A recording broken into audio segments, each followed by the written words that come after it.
আজকে মাঠে তারা কই যারা খেলবার নামে খেলার ঘোষণা দিল খেলা হবে, কথা কয় না, আসেনি? যারা কইল আমরা ফলাবো না, পলাই না, ফখরুল সাহেব যদি পালাই তো আপনার ঢাকার বাসায় যাব, ঢাকার বাসায় যদি জায়গা না হয় তো ঠাকুরগাঁওয়ের বাসায় যাব। এখন ঢাকায়ও খুঁজা পাই না, ঠাকুরগাঁওয়েও খুঁজা পাই না, গেল কই? বাংলাদেশের ছাত্র, কোমলমতি ছাত্ররা তো অপেক্ষায় আছে কমে দিয়া ঢোকে, টুক করে ঢুকার অপেক্ষাই তো করতেছে, ঢোকে না কে? ঢুকলেই তো খেলার মাঠটায় খেলা জমে, কথা কন। সময়ের দৃষ্টি কুরআন ও সুন্নাহর কথা বলে। বেঈমানের আওয়াজকে উঁচু করে উচ্চ কণ্ঠে একসাথে এক আওয়াজে কালেমা তশাকর উচ্চারণ করছি, সকলেই পড়ি আলহামদুলিল্লাহ। লক্ষ কোটি দুরুদ ও সালাম সাইয়্যিদুল মুরসালিন রাহমাতাল লিল আলামিন সাইয়্যিদুস সাকালাইন শফিউল মুজদিবিন ইমামুল মুরসালিন খাতামান নবিয়্যিন পয়গম্বরে আরবি বিশ্ব নবী হযরত মুহাম্মদুর রাসূলুল্লাহ, সকলেই পড়ি সাল্লাল্লাহু আলাইহি ওয়া আলিহি ওয়া সাল্লামের উপর। ফের হাজিরিন, কোরআনে হাকিম থেকে ছোট্ট একটি আয়াতে কারিমা তেলাওয়াত করেছি। বিশ্ব নবী, শ্রেষ্ঠ নবী, হায়াতুন নবী, জিন্দা নবী, পয়গম্বরে আরবি জনাবে হযরত মুহাম্মদ মুস্তাফা সাল্লাল্লাহু আলাইহি ওয়া আলিহি ওয়া সাল্লামের অসংখ্য অগণিত অমীয় বাণী পবিত্র হাদিস শরীফ থেকে একটি হাদিসের অংশ বিশেষ তিলাওয়াত করেছি।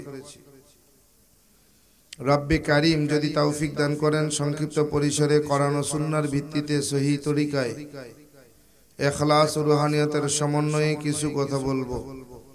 আল্লাহ তাআলা আমাকে বলবার মতো, আমাদেরকে বসে শুনবার মতো হিম্মত, ধৈর্য আর তৌফিক দান করেন, বলেন আমিন।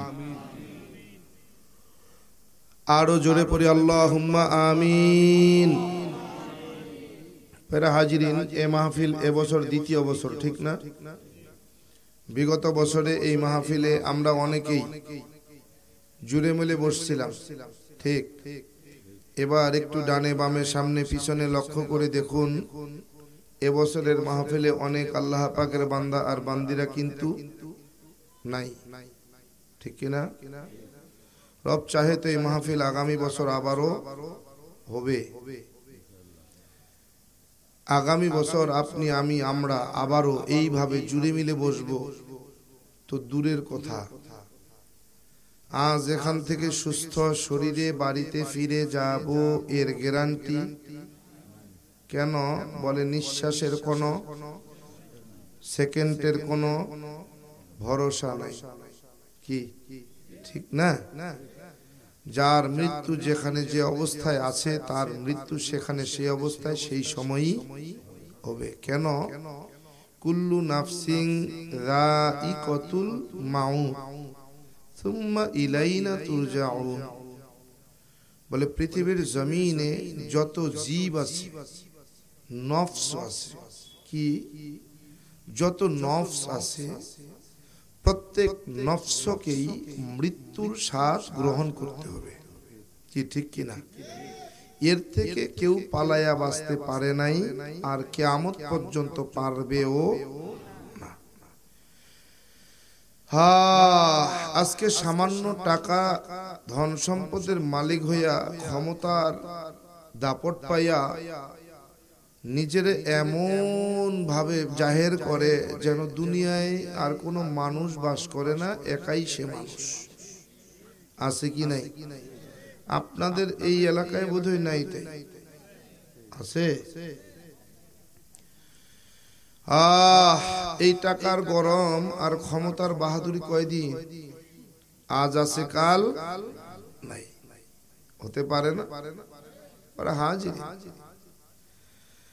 প্রত্যেক নফসকে মৃত্যুর স্বাদ গ্রহণ করতে হবে। কেউ পালায়া বাঁচতে পারে নাই, আপনি আমিও পালায়া বাঁচতে পারবো না। এই জমিনে আপনার আমার চাইতে বড় বড় বড় বড় হুনুর আসছে, থাকতে কিন্তু পারে নাই। জমিনে নমরুদ আসছে, নিজেরে খোদা দাবি করছে থাকতে। জমিনে ফিরাউন আসছে, নিজেরে খোদা দাবি করছে থাকতে। জমিনে কারুন আসছে, হামান আসছে, গাদ্দাফি আসছে, জর্জ ডব্লিউ বুশ আসছে, সাদ্দাম আসছে। জমিনের মধ্যে বেঈমান বাদশাহ সাদ্দাতও আসছে থাকতে, কিন্তু পারে নাই। এই জমিনের মধ্যে টানা 16 বছর ক্ষমতা জাহির করছে, রাজ সিংহাসনে বৈশা, তারও কিন্তু পতন হয়েছে না হয় নাই? বলেন, এই নমরুদের পতনের জন্য আল্লাহ তাআলার স্পেশাল কোন বাহিনী পাঠাইছে? ইব্রাহিম নবীর কোন বাহিনী লাগছে? বলেন না, মাত্র একটা ল্যাংরা মশাই খায়। ল্যাংরা একটা মশা জুতার ফিডার চোটে কলঙ্কের ইতিহাস নিয়ে দুনিয়া থেকে বিদায়। কথা কন, জমিনে ফিরাউন আসছে।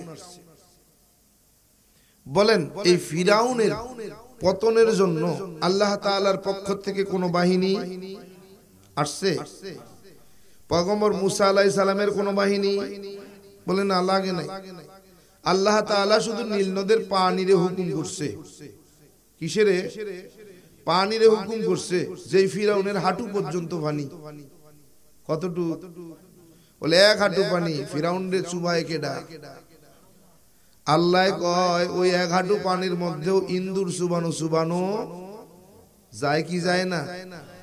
হাঁটু পানিতে ইন্দুর চুবাইয়া জনাব ফিরাউনের পতন হইছে, ঠিক না? বলেন, আবু জাহেল্লা, এই আবু জাহেল্লার পতনের জন্য আল্লাহ তাআলার পক্ষ থেকে কোন বাহিনীর প্রয়োজন হইছে? নবীজির কোন সাহাবীর, বড় সাহাবীর বীর সেনার প্রয়োজন হইছে? বলে আল্লাহ তাআলার পক্ষ থেকে কোনো বাহিনী লাগে নাই, রসুলের কোনো বীর সেনা লাগে নাই, মাত্র শিশু বাচ্চা মাজ আর মুআজ, 2 ছোট্ট শিশু, নাবালেগ শিশু। কলঙ্কের ইতিহাস এই আবু জাহেল্লারে ঠ্যাং ধরে টাইন্না ঘোড়ার পিঠ থেকে নামাইয়া জায়গায় কতল করছে। কি আল্লাহর কোন বাহিনী লাগছে?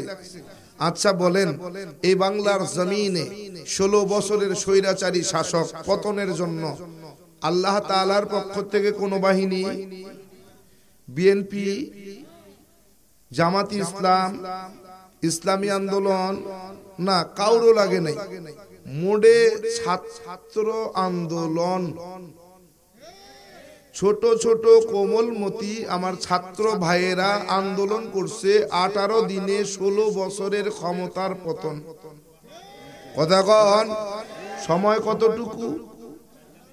মোটে 18 দিন, পালানোর জন্য সময় 45 মিনিট। কত? দুপুরের খানা রেডি, ডাইনিং টেবিলে সাজানো 52 প্রকারের তরকারি, 32 প্রকারের তরকারি টেবিলে সাজানো। কত? 32 প্রকারের তরকারি টেবিলে সাজানো। খাবার নসিবে জোটে নাই।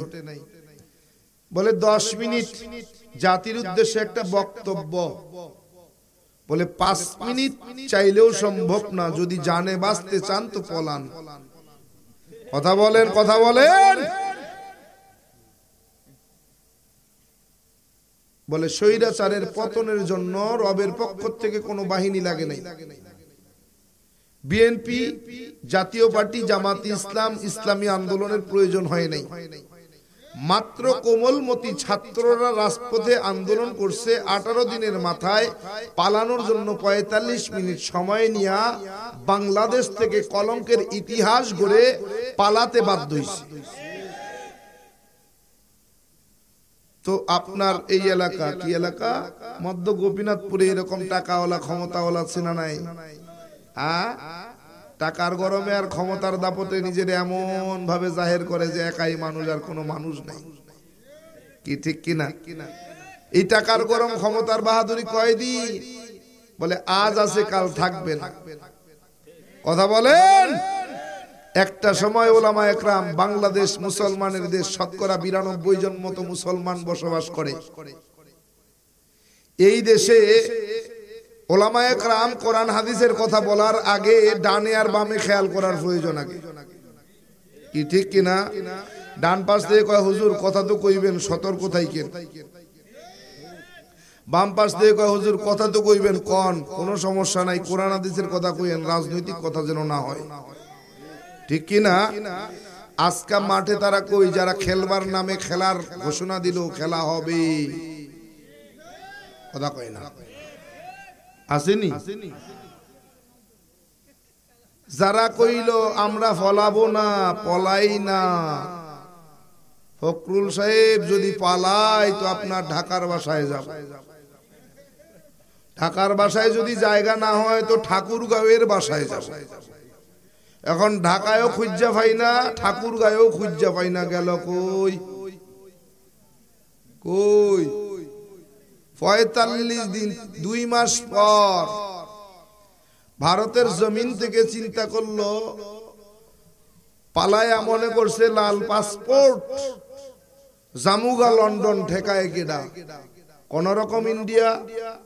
আল্লাহ কয় দুনিয়ার মায়ের, দুনিয়ার বাইর আর আল্লাহর মায়ের। আল্লাহ কয় গোলাম যতই চালাকি করো আমার চাইতে বড় তো আর না। ওমা কারু মা কর আল্লাহ, আল্লাহু খায়রুল মাকিরিন। বলে বান্দা তুমি যত চালাক হও না কেন আমার চাইতে তো বেশি না। কি কথা কয় না? কয় ফালাইবা লাল পাসপোর্ট, যা ইন্ডিয়া গেছে গা, লাল পাসপোর্ট বাতিল। লন্ডনে যাইব, কয় কামই তো না, জেনে আসে হেনেই থাকো, লন্ডনে ঢুকার অনুমতি নেই। ভাবছে ফলাই আমেরিকায় রয়েছে জামুগা, ঠেকাইব খেডা? আমেরিকায় কম ওই তো না, জেনে আসো এমনি থাকো, আমেরিকায় ঢুকন যাইত। 2 মাস পরে ভাবলো যাক গে, আমেরিকায় লইতো না, লন্ডন লইতো না, তো দুবাই যাবো। দুবাই মধ্যে আটকাইব কেডা? 11 ঘন্টা ইন্ডিয়ার প্লেনে উঠছে, 11 ঘন্টা ভো ভো ভো ভো করে আসমানে উঠছে, দুবাই নামতেও পারে নাই। আবার ওই দাদা, যে দাদার বুদ্ধিতে বাংলাদেশের মুসলমানের উপরে নির্যাতন, নিপীড়ন আর গুম খুন আয়নার ঘরে ঢুকাইছে, সেই দাদার কাছে আবার ফিরাইছে। আজীবন থাক, মাঝে মাঝে একটু করে গ্যাস মারে, কয় টুক করে ঢুকা যাব। কথা কর, বাংলাদেশের ছাত্র, কোমলমতি ছাত্ররা তো অপেক্ষায় আছে, কমে দিয়া ঢোকে, টুক করে ঢুকার অপেক্ষাই তো করতেছে, ঢোকে না কে? ঢুকলেই তো খেলার মাঠটায় খেলা জমে। কথা কন, কেমনে বুঝো? চিন্তা করছে কি পাওয়ার। শতকরা 92 জন মুসলমানের দেশে মুসলমান ছিল সংখ্যালঘু। কথা কন, মুসলমানের কোরআনের মাহফিল হবে, কয় অনুমতি ছাড়া হইতো না। কথা কন, কথা কন। হিন্দুরা দুর্গা পূজা করে, কালী পূজা করে, যাত্রা আনে, কনসার্টে গান গায়, নাচে, সার্কাস করে, অনুমতি লাগে না। মুসলমান কোরআনের কথা বলবে, কোরআনের কথা শুনবে, অনুমতি ছাড়া হবে না। এখন অনুমতি দিব কেডা? কথা কয় না।